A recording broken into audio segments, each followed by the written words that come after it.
नमस्कार भक्तों, आज मैं आपको सुनाने जा रही हूँ नारियल की उत्पत्ति कैसे हुई और इससे जुड़े हुए कुछ उपाय और नियम। हिंदू धर्म में पूजा के दौरान नारियल का बहुत महत्व माना जाता है। किसी भी पूजा में नारियल को शुभता के रूप में स्थापित किया जाता है। शास्त्रों के अनुसार प्राचीन काल में सत्यव्रत नाम के एक राजा राज करते थे। वह प्रतिदिन पूजा पाठ किया करते थे। उनके पास किसी भी चीज की कमी नहीं थी। वह धन दौलत से लेकर हर प्रकार की सुविधा से समृद्ध थे।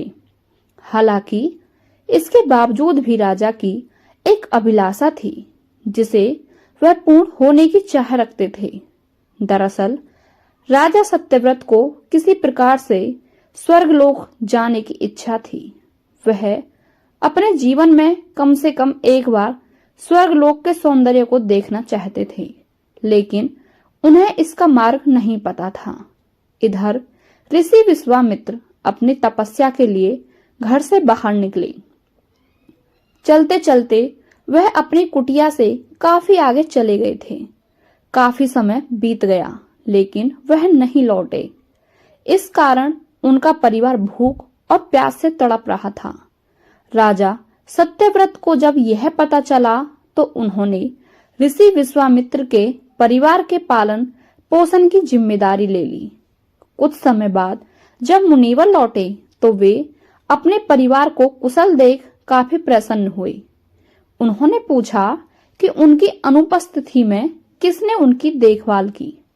इस पर ऋषि के परिवार वालों ने बताया कि राजा ने उनके पालन पोषण की जिम्मेदारी उठाई थी।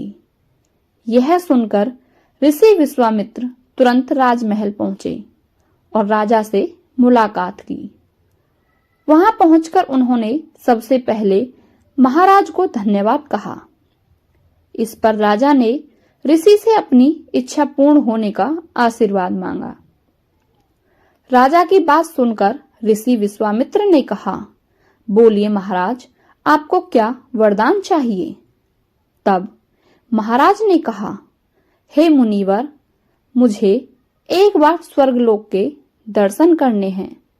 कृपा करके मुझे वहां जाने का वरदान दें।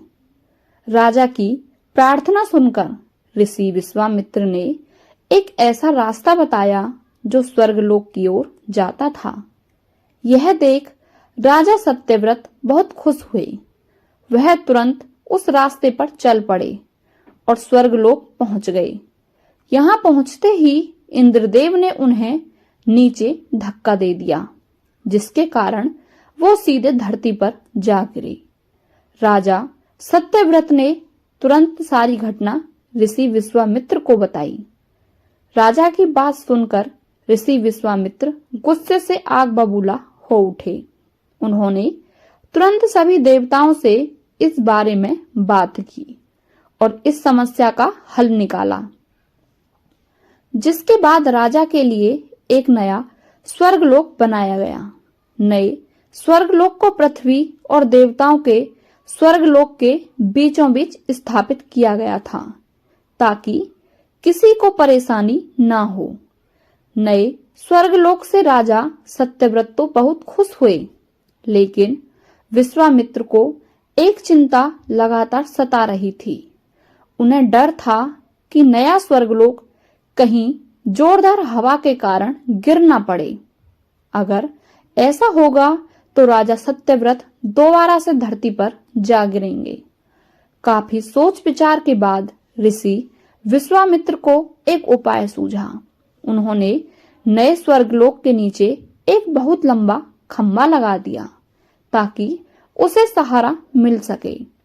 ऐसी मान्यता है कि नए स्वर्गलोक के नीचे लगाया गया खंभा एक विशाल पेड़ के तने के रूप में बदल गया। यही नहीं, कुछ समय पश्चात जब राजा सत्यव्रत की मृत्यु हुई तो उनका सिर एक फल में तब्दील हो गया। तभी से इस खंबे को नारियल का पेड़ कहा जाने लगा, जबकि राजा का सिर नारियल के रूप में जाना गया। यही कारण है कि नारियल का पेड़ इतना लंबा होता है। हिंदू धर्म में नारियल को शुभ फल माना जाता है। इसे श्रीफल के नाम से भी जाना जाता है, जिसमें श्री का अर्थ लक्ष्मी है। नारियल को देवी लक्ष्मी और भगवान विष्णु का फल माना जाता है। इसलिए हर शुभ काम को करने से पहले नारियल फोड़ा जाता है। पौराणिक मान्यताओं के अनुसार जब भगवान विष्णु ने धरती पर अवतार लिया था तो अपने साथ वो लक्ष्मी, कामधेनु और नारियल का वृक्ष अपने साथ लाए थे।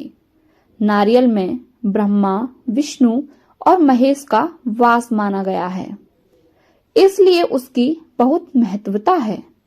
श्रीफल को भगवान शिव का प्रिय फल माना गया है। ऐसा माना जाता है अपने पूजनीय देव को नारियल चढ़ाने से आपकी सभी धन की समस्याएं नष्ट हो जाती हैं।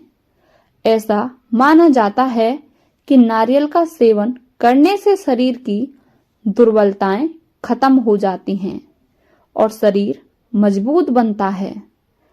शुभ काम शुरू करने से पहले नारियल फोड़ने के पीछे एक पौराणिक कथा है। एक समय में हिंदू धर्म में मनुष्यों और जानवरों की बलि देना बहुत सामान्य बात थी। तभी एक आचार्य ने इस परंपरा को रोकने के लिए मनुष्य की बलि के स्थान पर नारियल चढ़ाना शुरू किया। नारियल मनुष्य का पर्याय माना गया है। नारियल की जटाएं मनुष्य के बालों से उसका बाहरी भाग जो कठोर होता है वो मनुष्य की खोपड़ी से, और नारियल पानी की तुलना मनुष्य के खून से की गई है। एक मान्यता ये भी है कि किसी के जीवन में बहुत कठिनाइयां आ जाती हैं तो कहते हैं कि उसका शनि भारी चल रहा है, अर्थात कि उसके जीवन में शनि की छाया पड़ चुकी है। इस छाया को दूर करने के लिए एक नारियल, जौ और काली उड़द की दाल लेकर अपने सिर के ऊपर से 7 बार घुमाकर बहते पानी में प्रवाहित कर दें। अगर आप पर किसी तरह की विपत्ति समस्या आ गई है तो तमाम कोशिशों के बाद भी वो नहीं उतर पा रही है तो एक उपाय करने से ये सारी समस्याएं टल सकती हैं। मंगलवार के दिन जैस्मिन के तेल और सिंदूर का पेस्ट बना लें और उससे नारियल पर स्वास्तिक बनाएं। अब इसे भगवान गणेश की प्रतिमा पर चढ़ाएं। नारियल के ऊपरी हिस्से यानी उसकी जटाओं को हटाया जाए तो उसमें 3 छेद मौजूद होते हैं। मान्यता है कि इनमें से 2 आंख हैं और 1 मुंह होता है। इस तरह के नारियलों में 3 रेखाएं नहीं होती हैं, बस 2 ही होती हैं। पूजा में इसे इस्तेमाल करने से धन की प्राप्ति होती है। वित्तीय संबंधी समस्याएं खत्म हो जाती हैं। घर से बाहर निकलते समय यदि काली गाय आपके सामने आ जाए तो उसके सिर पर हाथ अवश्य फेरें। इससे संतान सुख का लाभ प्राप्त होता है। यदि आपको ये वीडियो कैसी लगी हमें कमेंट करके अवश्य बताएं, और यदि आप हमारे चैनल पर नए हैं तो चैनल को सब्सक्राइब करके बेल आइकन अवश्य प्रेस करें। मिलते हैं आपसे अगली कहानी में। आपका बहुत बहुत धन्यवाद।